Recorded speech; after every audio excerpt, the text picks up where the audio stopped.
Thank you for having us this morning to have this dialogue. My name is Amanda Emery.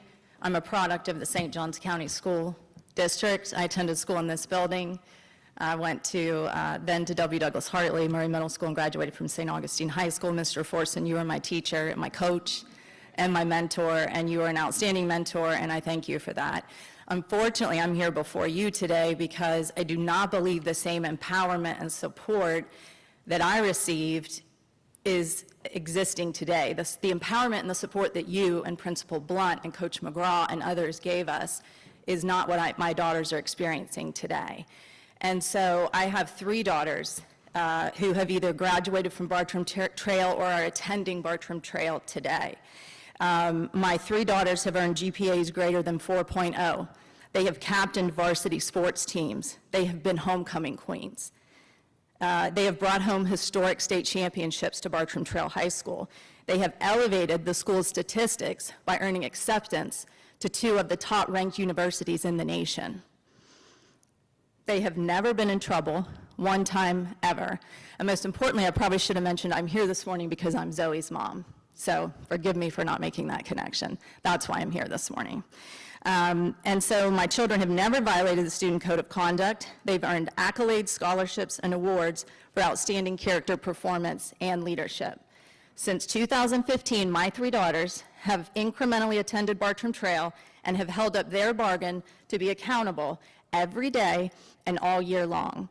As parents and students, we're accountable to schools. We must ensure our students are present, productive, prepared, and positive contributors to the learning environment. In turn, schools are accountable to us and to our children. They are accountable for providing a learning environment free from intimidation, bias, discrimination, and humiliation. We have been accountable without fail. Me and my 3 daughters. Without fail, we've been accountable to the school district and to Bartram Trail. It's time the school and the school district demonstrated accountability to us, and most importantly, our daughters. A public school culture of shaming and sexualizing young girls is not acceptable. A public school culture of empowering these behaviors and failing for years to respond to the concerns of parents and students, long before it becomes the nation's top news story.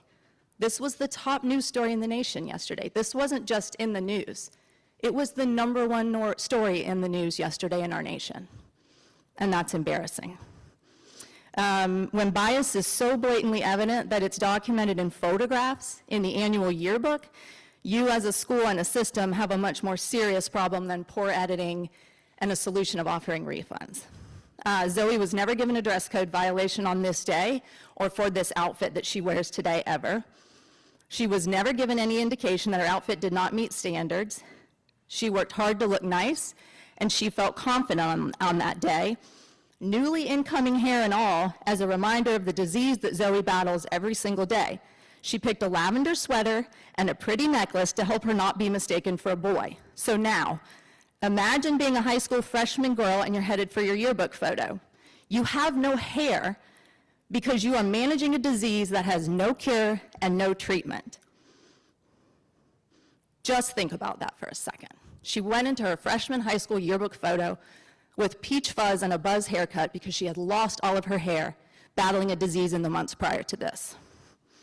And then after a year of biased dress code intimidation and shaming related to subjective determination of girls that are immodest and distracting to boys, the school decides to humiliate Zoe in the yearbook that's been circulated to thousands.